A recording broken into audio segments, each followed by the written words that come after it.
Assalamualaikum warahmatullahi wabarakatuh. Alhamdulillahirrabbilalamin.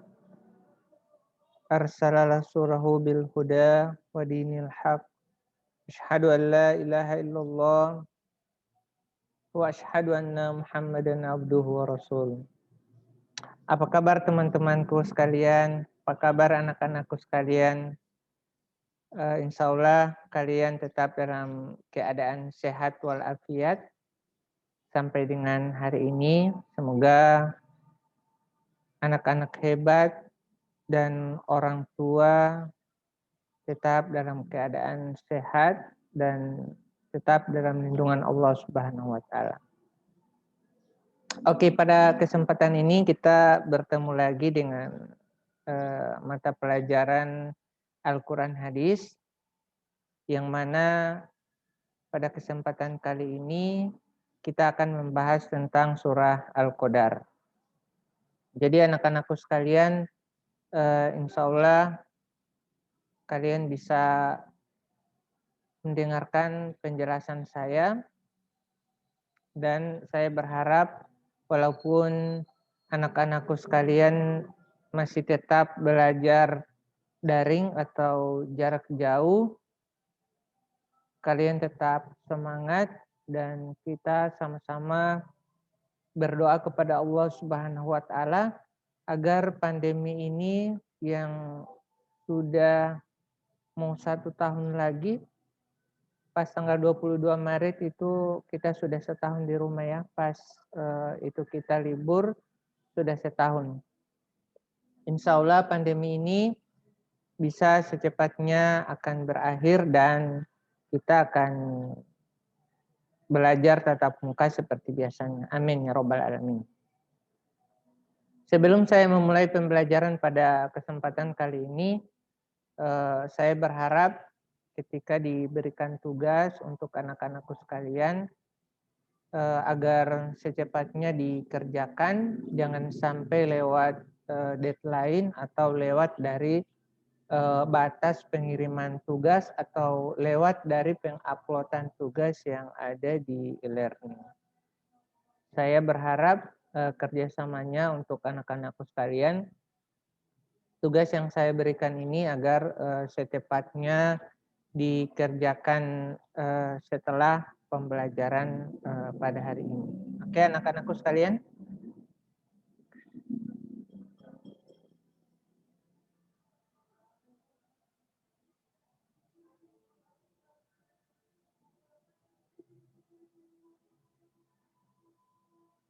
Oke. Materi kita pada kesempatan kali ini adalah membicarakan tentang surah Al-Qadar. Surah Al-Qadar ini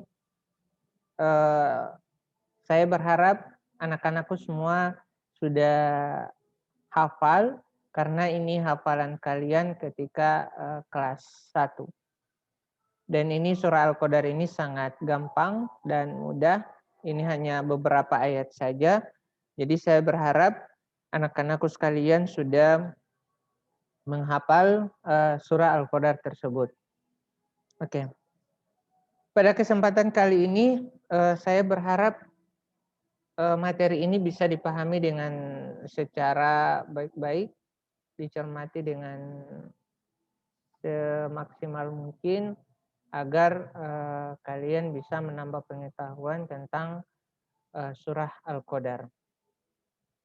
Jadi sebelumnya tentang surah Al-Qadar ini, arti daripada surah Al-Qadar itu malam kemuliaan.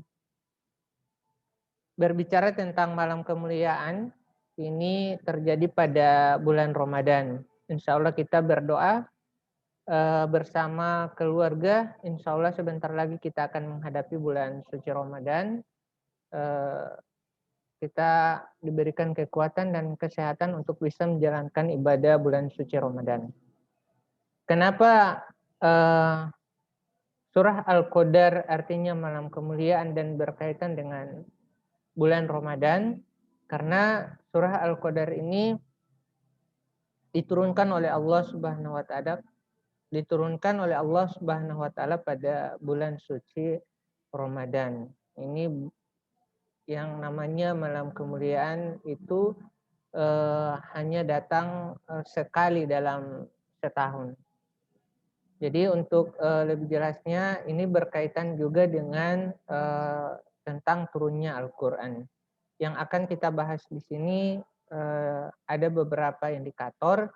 Yang pertama, di mana anak-anak bisa melafalkan surah Al-Qadar, kemudian menuliskan dan bisa memahami isi kandungan surah Al-Qadar. Kita masuk pada slide yang kedua. Oke. Di slide yang kedua ini, di sini sudah ada surah Al-Qadar. Kalian bisa melihat di layar kalian. Surah Al-Qadar ini hanya terdiri dari 5 ayat. Kemudian surah Al-Qadar ini diturunkan di kota Mekah dan tergolong surah Makkiyah. Oke, di sini kita sebelum masuk di slide yang berikut, anak-anakku bisa memperhatikan cara membaca surah Al-Qadar. Di sini di ayat 1 kita mulai ya. Tapi sebelumnya kita baca Bismillahirrahmanirrahim. Di sini yang perlu saya tekankan dalam membaca surah Al-Qadar itu kita harus membacanya dengan mahrojul huruf dan disertai dengan hukum tajwid. Di surah Al-Qadar ini ada beberapa hukum tajwid yang insya Allah kalian masih ingat pelajaran-pelajaran sebelumnya karena saya sudah menjelaskan tentang hukum tajwid. Oke, kita perhatikan di ayat 1. Kita perhatikan di ayat 1.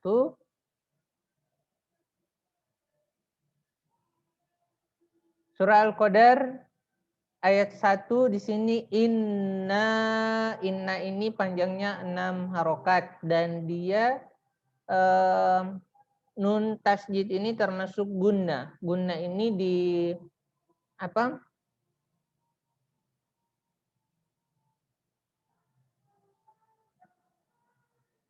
Oke. Gunna ini dia ada 2. Yang pertama yaitu nun tasjid, yang kedua yaitu mim tasjid. Jadi ketika membaca gunna ini dia harus ditekan atau ditahan 2 harokat. Inna, oke. Dia harus ditahan. Inna ang, kata ang ini ada hukum bacaan ikhfa. Kalian bisa perhatikan ya di layar sini. Inna ang nun mati bertemu dengan huruf za. Nah, itu dibaca angza. Oke, bukan dibaca angza. Oke. Inna anzalnahu fi lailatul qadar. Di sini ada qalqalah, tetapi dia termasuk qalqalah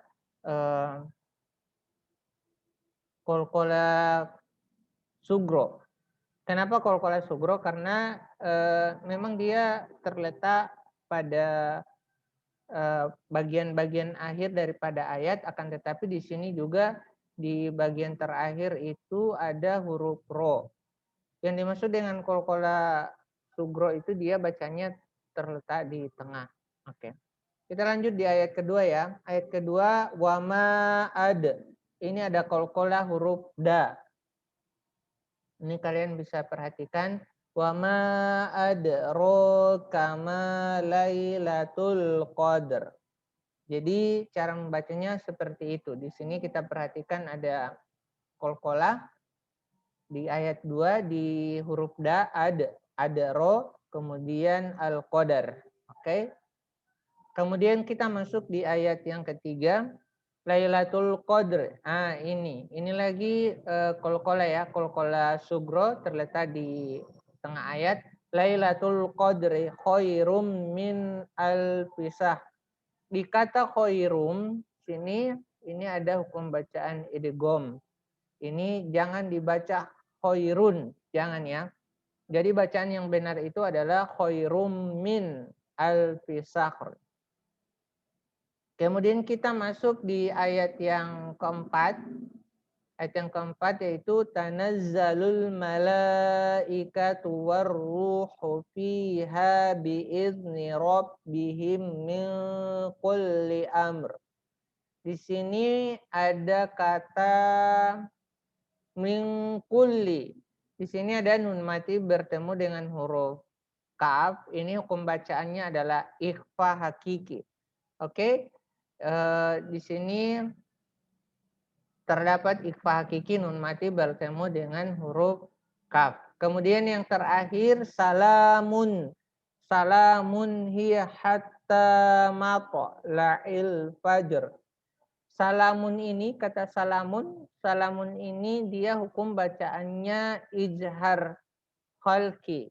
Salamun, dia tanwin bertemu dengan huruf H. Kemudian di sini mato. Mato ini dia qalqalah sugro, terletak di tengah ayat. Dia huruf mana yang qalqalah? Di sini ada huruf to. Kita tahu huruf qalqalah itu ada 5. Yang pertama ba, kemudian jim, kemudian to, kemudian to, ko. Oke, jadi 5 huruf itu huruf qalqalah. Oke, jadi sekilas itu yang perlu saya tekankan dalam membaca surah Al-Qadar ya. Jadi surah Al-Qadar ini sangat mudah untuk dipahami hukum-hukum tajwidnya. Seolah anak-anak hebat semua bisa melafalkan dengan baik. Oke, kita masuk di slide yang berikut. Ini kita masuk di terjemahan. Ini ayat 1, sesungguhnya kami telah menurunkan Al-Quran pada malam Qadar atau malam kemuliaan. Jadi anak-anakku sekalian, mengenai tentang ayat terjemahan daripada ayat 1 ini, Al-Quran ini diturunkan oleh Allah Subhanahu wa Ta'ala pada malam kemuliaan. Oke, sebelum kita masuk di ayat yang kedua, perlu anak-anak ketahui bahwa surah yang pertama kali diturunkan oleh Allah Subhanahu wa Ta'ala dalam Al-Quran dan menjadi wahyu yang pertama juga yang disampaikan melalui malaikat Jibril kepada Rasulullah Shallallahu Alaihi Wasallam. Ini surah Al-Alaq ayat 1 sampai 5 terdapat perintah untuk membaca. Kemudian surah yang terakhir turun itu adalah surah Al-Maidah ayat 3. Oke. Berbicara tentang Al-Quran, anak-anak sudah ketahui bahwa Al-Quran ini terdiri dari 30 juz, kemudian terdiri dari 114 surah, dan terdiri dari 6.666 ayat. Itu pendapat secara umum ya. Ada yang mengatakan kurang dari itu dengan alasan ada ayat yang sama itu dihitung satu ayat. Contohnya di dalam surah Ar-Rahman itu fabi ai ala'i rabbikuma tukadziban itu ada berapa kali diulang di dalam Al-Qur'an. Ada yang berpendapat itu dihitung satu ayat, dan ada pula yang berpendapat bahwa itu dihitung dengan jumlah berapa kali diulang di dalam Al-Qur'an itu. Sehingga pendapat jumlah ayat di dalam Al-Quran itu berbeda-beda. Ada yang mengatakan 6.666 ayat, ada yang di bawah dari itu. Kemudian Al-Quran ini merupakan wahyu bagi Rasulullah Shallallahu Alaihi Wasallam yang turunnya tidak serentak. Ini setiap ayat yang diturunkan oleh Allah Subhanahu Wa Taala pasti ada asbabun nuzul. Kenapa ayat itu diturunkan oleh Allah Subhanahu Wa Taala? Begitupun dengan hadis. Kalau hadis itu namanya asbabul wurud, sebab turunnya hadis. Kemudian Al-Quran ini diturunkan oleh Allah Subhanahu Wa Taala kurang lebih selama 22 tahun, 2 bulan, kemudian 22 hari. Jadi itu selama itu dalam kurun waktu itu Allah Subhanahu wa taala menurunkan Al-Qur'an sebagai wahyu kepada Nabi Muhammad sallallahu alaihi wasallam. Oke, kita masuk di ayat yang kedua. Dan tahukah kamu apakah malam kemuliaan itu? Jadi malam kemuliaan ini sangat berarti bagi umat Rasulullah sallallahu alaihi wasallam atau umat akhir zaman. Kemudian yang ketiga, malam kemuliaan itu lebih baik daripada 1000 bulan. Nah, ini cuma 100 ya. Malam kemuliaan itu lebih baik daripada, sebenarnya ini 1000. Jadi mohon maaf ya, terjemahan yang benar itu malam kemuliaan itu lebih baik daripada 1000 bulan. Oke. Kayaknya bisa diganti deh. Kita ganti dulu ya. Kita edit. Oke. Oke, sudah. Oke, malam kemuliaan itu lebih baik daripada 1000 bulan. Pada malam itu, ini ayat 4, pada malam itu turun para malaikat dan ruh Jibril dengan izin Tuhannya untuk mengatur semua urusan. Kemudian yang kelima adalah sejahteralah malam itu sampai terbit fajar. Ini terjemahan daripada surah Al-Qadar. Kita masuk di slide yang berikut. Oke, isi kandungan surah Al-Qadar. Jadi kandungan ayat yang pertama yaitu Al-Quran diturunkan pada bulan suci Ramadan. Jadi biasanya pada bulan Ramadan itu ada diperingati yang namanya malam ke-17 Ramadan itu yang namanya Nuzulul Quran, malam turunnya Al-Quran. Kemudian isi kandungan yang kedua, kandungan ayat 2 sampai 3. Pada ayat yang kedua sampai 3 ini Allah Subhanahu wa taala menjelaskan tentang malam kemuliaan tersebut. Pasti anak-anakku bertanya, ini malam kemuliaan ini apa sih sebenarnya? Nanti akan kita bahas di slide yang terakhir. Kemudian yang berikutnya kandungan ayat 4 sampai 5. Pada ayat 4 menjelaskan bahwa pada malam Lailatul Qadar para malaikat itu dan ruh Jibril turun ke bumi. Kemudian sedangkan ayat 5 menjelaskan bahwa para malaikat yang turun ke bumi mendoakan setiap orang yang sedang melakukan ibadah pada malam itu. Jadi untuk ayat 5 ini memang berkaitan dengan bulan suci Ramadan. Jadi sebentar di ayat terakhir akan saya menjelaskan malam kemuliaan itu seperti apa. Oke. Di sini ayat yang slide yang berikut ini, sebab turunnya surah Al-Qadar. Ini kita harus mengetahui kenapa sih surah Al-Qadar itu diturunkan dan kenapa surah Al-Qadar itu namanya malam kemuliaan. Malam kemuliaan. Jadi di sini kalian bisa melihat bahwa turunnya surah Al-Qadar itu berkaitan dengan suatu riwayat yang berasal dari kalangan Bani Israel. Ada seorang Bani Israel yang gemar melakukan ibadah pada malam hari. Jadi ibadah pada malam hari ini bisa dikatakan sholat tahajud, kemudian zikir, baca Al-Quran, dan lain sebagainya. Sedangkan pagi harinya dia berjuang memerangi musuh di medan pertempuran. Nah, ini yang dilakukan oleh Bani Israel. Ibadah dan perjuangan ini dilakukan oleh seorang laki-laki dari Bani Israel tersebut selama 1000 tahun. Masya Allah. Kita sebagai umat Rasulullah SAW itu umur kita hanya berkisar 4 sampai 60 tahun. Ini Bani Israel umurnya ini sudah lebih daripada 1000 tahun. Iya kan? Dia beribadah saja sudah 1000 tahun. Bagaimana dengan umurnya?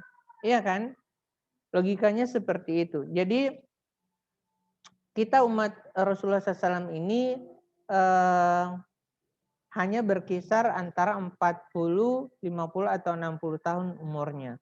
Adapun yang 100 tahun itu merupakan pemberian bonus umur bagi Allah Subhanahu wa taala kepada hamba tersebut. Jadi ketika kita berpikir umur kita tidak bisa sampai demikian, bisa sampai 1000 tahun. Ini yang dilakukan oleh Bani Israel ini 1000 tahun loh. Ibadahnya itu malam, kemudian pagi dia bertempur melawan musuh. Ini dilakukan secara 1000 tahun. Kemudian mendengar kisah tersebut, kaum muslimin sangat kagum dan merasa bahwa amal ibadah yang mereka lakukan selama ini tidak sebanding dengan ini sambungannya.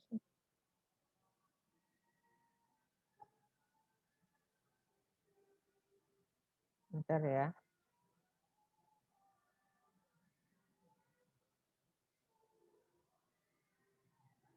Tidak sebanding dengan amal ibadah yang dilakukan oleh seorang laki-laki Bani Israel tersebut. Jadi di sini kaum muslimin kita sangat kagum dan merasa bahwa amal ibadah kita tidak bisa menyamai Bani Israel tadi. Jadi secara tidak langsung kita sebagai umat muslim, karena ketika kita meninggal nanti hanya amal ibadah yang akan kita bawa, otomatis kita merasa iri. Kita merasa iri dengan Bani Israel tersebut yang melakukan ibadah pada malam hari, kemudian pada pagi harinya ini dia bertempur di medan perang. Otomatis kita sebagai umat muslim yang umurnya hanya berkisar 60 tahun, otomatis kita akan iri. Iya kan? Kita akan iri. Kita juga mau dong untuk melakukan amal ibadah seperti itu selama 1000 tahun. Akan tetapi di sini Allah Subhanahu wa taala menitikan yang namanya malam kemuliaan bagi umat Rasulullah SAW. Umat kemuliaan itu terletak di pada bulan suci Ramadan. Ini malam kemuliaan itu ada di dalam bulan suci Ramadan. Jadi untuk bisa menyamai pahala ibadah daripada Bani Israel ini, maka Rasulullah SAW ini menurunkan yang namanya malam kemuliaan ini pada bulan suci Ramadan. Di mana malam kemuliaan itu terjadi? Nah, ini menjadi pertanyaan bagi kita. Jadi malam kemuliaan itu berkaitan dengan malam Qadar. Malam Qadar kan tadi sudah